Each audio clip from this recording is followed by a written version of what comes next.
Untuk jamaah YouTube silakan materi kedua dibuka, yaitu Tauhid halaman 5. Halaman 5 ini sifat nomor 12, yakni sifat basor. Silakan disiapkan semuanya. Untuk jamaah yang di rumah atau YouTube, boleh video ini dimasukkan pada televisi, kasih sambungan kabelnya itu, karena untuk Mbah, Pak D, Buyut yang nggak nutut ngaji ke cabang, silakan untuk diikutkan ngaji pada layar TV. Nanti saya akui sebagai jamaah tauhid YouTube. Misalnya yang melihat orang 6, yang 6 besok saya khatamkan semua, itu Pak. Ngaji di rumah aja yang jauh-jauh. Apa kabar Sulawesi? Apa kabar Jayapura? Oh, enggak dengar ini suara. Kita baca untuk nomor 12. Bismillahirrahmanirrahim. Bismillahirrahmanirrahim. Nomor 12. Sifat basor.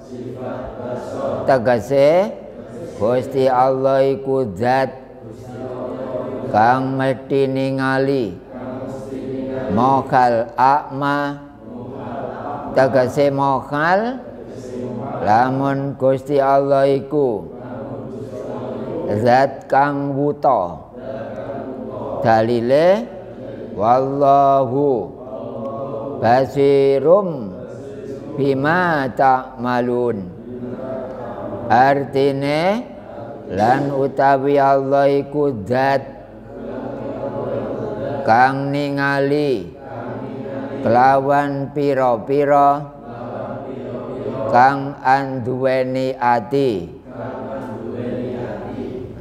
Yang 25 tadi ya antara lain yang membaca ini. Ya. Yang 25 itu ya antara lain yang kita baca bahasa Jawa tadi loh. Nah, cuma keterangannya nanti saya pindah pada bahasa Indonesia. Sifat nomor 12 itu dipastikan basor. Walau kita ngaji di mana saja, yang ngajarkan siapa, tetap nomor 12 adalah basor. Artinya melihat. Makanya Allah bisa dilihat karena Allah punya sifat nomor 12. Allah itu bisa dilihat dan juga Allah bisa melihat. Kita melihat Allah bisa. Terus Allah melihat kita bisa. La tudrikul absor wa huwa yudrikul absor wa huwal latiful khabir. Mata manusia, penglihatan manusia tidak akan bisa melihat Allah. Tapi ketahuilah, yang kita bisa melihat Allah itu Allah yang memperlihatkan. Nanti gandengannya adalah basiron. Kalau kita nanti nyampe pada basiron malah jelas lagi. Ini adalah basor, artinya melihat. Allah melihat tidak menggunakan mata. Dasar memang Allah tidak butuh mata. Jadi Allah nggak ada matanya, Mbak. Nggak ada. Kenapa Pak? Kok bisa bilang atau menceritakan seperti itu? Iya, karena orang bilang atau menceritakan seperti itu, hatinya harus tahu dulu, baru memberitahu kepada yang lain. Itu aturannya agama itu seperti itu, mubalek itu seperti itu. Tahu Allah dulu, kemudian ngajak umatnya menyembah kepada Allah.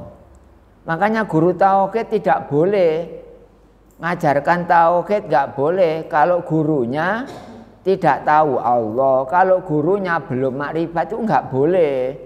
Aturannya seperti itu. ngaji tauhid gak ro pangeran, ya muridnya ya bingung. Si murid ya bingung pisan. Gak boleh, harus gurunya tahu dulu, terus ngajari jamaahnya. Gak apa-apa, jamaahnya gak tahu. Wong kita itu sifatnya memberi kok. Ya di situ kan menerima. Ya seperti itu. Jadi Allah itu tidak ada matanya, tidak ada mata maksudnya, tidak ada alat indera. Nggak ada. Kalau mata kita warnanya kan 3, putih, terus hitam, terus coklat. Allah enggak ada mata, dan Allah sendiri tidak putih, tidak hitam, tidak coklat. Enggak seperti itu. Kita kalau jadi orang Islam nggak ngaji tauhid, akhirnya nggak punya Tuhan. Orang punya Tuhan seperti ini. Nomor 12 apa? Basor, artinya melihat. Melihat itu timbal balik 2 dimensi. Kalau Allah melihat, berarti manusianya harus juga bisa melihat. Ibarat arus balik, min dengan plus. Allah melihat. Kita kira-kira sembunyi di mana supaya Allah nggak melihat? Enak singitan nanti. Jadi Allah nggak kelihatan kita maksudnya. Enaknya sembunyi di mana, Bu? Apa di dalam di mana? Nggak bisa.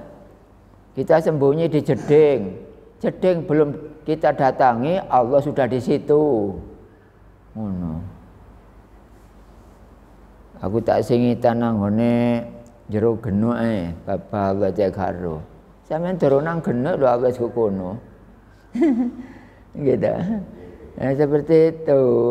Jadi Allah itu melihatnya semua, Pak. Kalau Allah punya sifat basor ini kan tidak ada mata. Tapi melihatnya keseluruhan. Melihatnya itu kelihatan semua. Sehingga kita sembunyi di mana saja tetap ketahuan Allah. Tapi kalau kita menggunakan mata seperti ini, paling yang kita lihat di sini tok kan. Yang di sana nggak kelihatan, di satpam sana nggak kelihatan.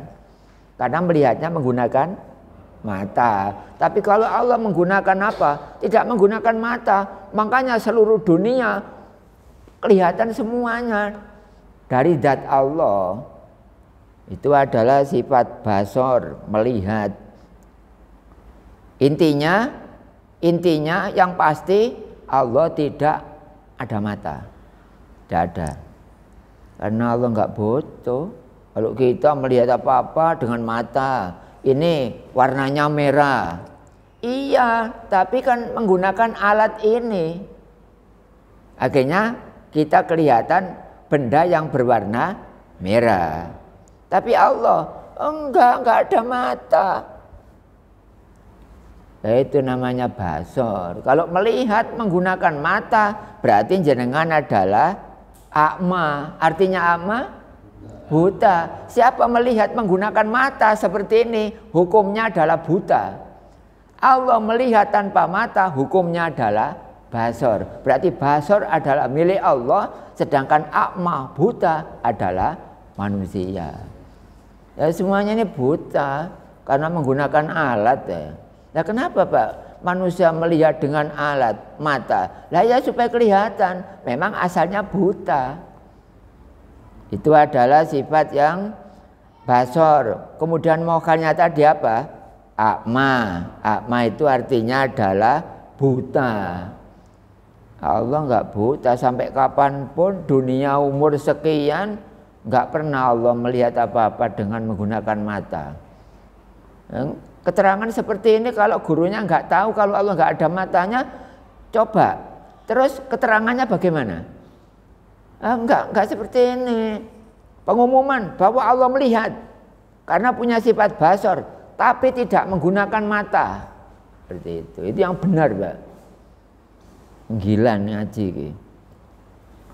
Nah, kemudian dalilnya yaitu wallahu basirum bima ta'malun. Wallahu tawi Gusti Allah iku basirun dat kang ningali bima kelawan barang tak maluna kang padha sira lakoni kabeh. Jadi kita berbuat apa saja, di mana saja, kemana saja, Allah itu melihat. Karena itu yang hati-hati, karena Allah itu selalu melihat. Makanya orang bertakwa kepada Allah itu harus berhadapan dengan Allah. Kalau Allah itu berhadapan dengan kita sudah benar. Lah kita berhadapan dengan Allah bagaimana? Akhirnya kita dinajikan tauhid supaya saling berhadapan. Ya saling berhadapan itu namanya akhlakul karimah, tata krama, sopan santun. Nah kalau kita tidak berhadapan terutama waktu sholat, nggak berhadapan, Allah menghadap kita, tapi kita nggak menghadap Allah.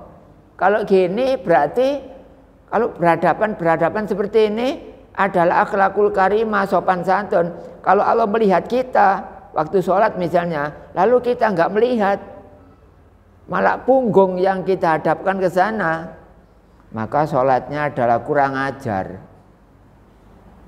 Berhadapan berarti sopan santun, wali ane sopan santun, ya kurang ajar.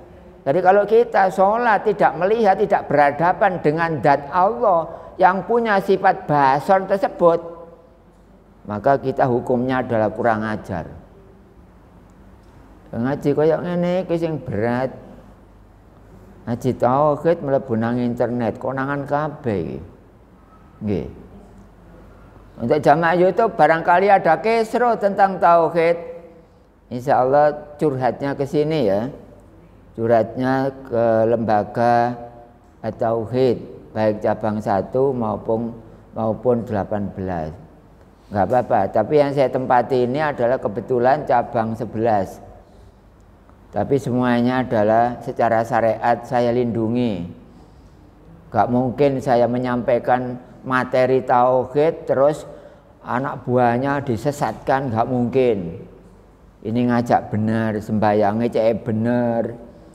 Kalau punya hati, hatinya supaya bersih. Qad atallaha biqalbin salim. Temen wong sing iso teka marang Gusti Allah iku biqalbin salim, kelawan nggawa hati sing bersih. Bersih itu ya menghilangkan semua ini, Pak. Orang yang bisa datang khudur kepada Allah itu adalah orang yang hatinya bersih. Dinding ada, tapi rasa hati dinding tidak ada. Seperti itu bersih. Kalau dianggap ada terus ya kotor. Jadi ini tercantum pada surat apa? Al-Hujurat, yaitu ayat 18. Adapun ada salah nomor dan cetak, ya namanya manusia. Tolong saya diberi tembusan kalau ini salah, Pak. Gitu nggak apa-apa. Sambil ngecek supaya anak cucu kita besok benar. Ini adalah tentang sifat nomor 12, yakni sifat basor.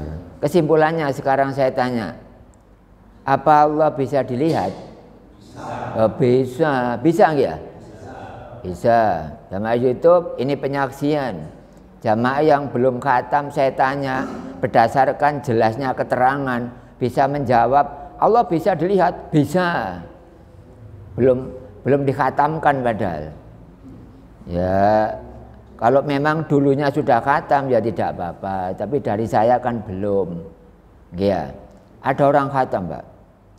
Tapi sholat saja dengan sholat. Zakat, puasa, haji belum. Ditunda entah berapa bulan. Saya nggak setuju. Kalau saya mengkhatamkan, sekarang khataman, sekarang harus selesai, gak usah kembali lagi. Ya, gak usah tunggu berapa bulan, dolim. Saya khatam, sadat dengan sholat, puasa, zakat, puasa, haji. Besok 6 bulan lagi misalnya, dolim. Wong gurune ngono murid pinro. Gak zamannya pada lembaga kami. Jadi jenengan khataman tanggal 3 misalnya yang akan datang itu Desember. Maka pulang harus tahu Allah, nggak usah nunggu besok. Nggih ya? Harus tegas. Makanya para dosen silakan selamat malam juga. Selamat datang juga pada grup Jamaah Tauhid Indonesia.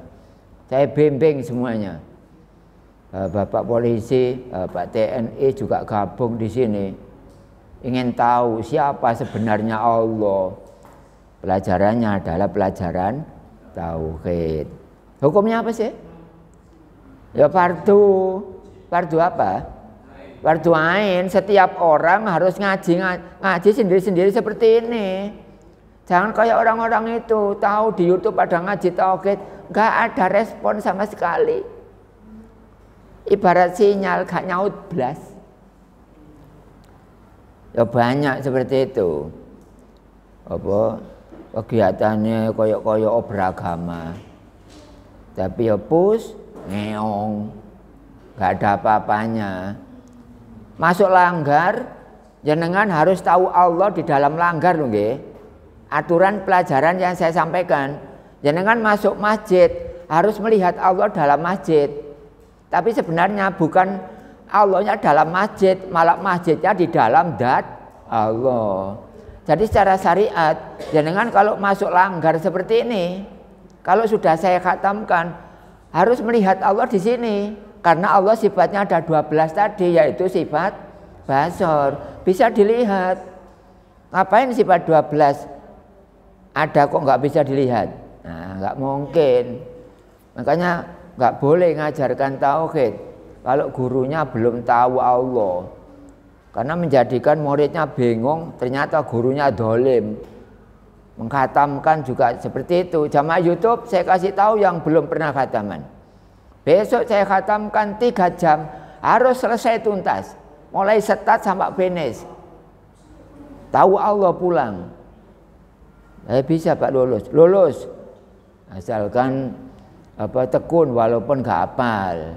Gak usah hafal. Hafal itu yang asli Pak. Saking tekunnya ngaji, saking tekunnya ikut hadir seperti ini, lama-lama hafal sendiri itu yang asli. Kalau menghafalkan tapi cek diterima sama sana, nah itu gak asli. Makanya nggak saya laksanakan, walau paling-paling hafal noto, cek keterima ujian makrifat lo. Enggak seperti itu, gak asli. Asli itu jenengan sering mendengarkan pelajaran yang saya sampaikan, lama-lama hafal sendiri, itu yang asli. Kalau guru-guru dolim itu ada tadi, syahadat, sholat, zakat, puasa, haji dipenggal 6 bulan lagi misalnya. Bukan logo pada lembaga kami, nggak seperti itu. Saya nggak mau dolim kepada jamaah, nggak mau. Ini adalah nomor 12.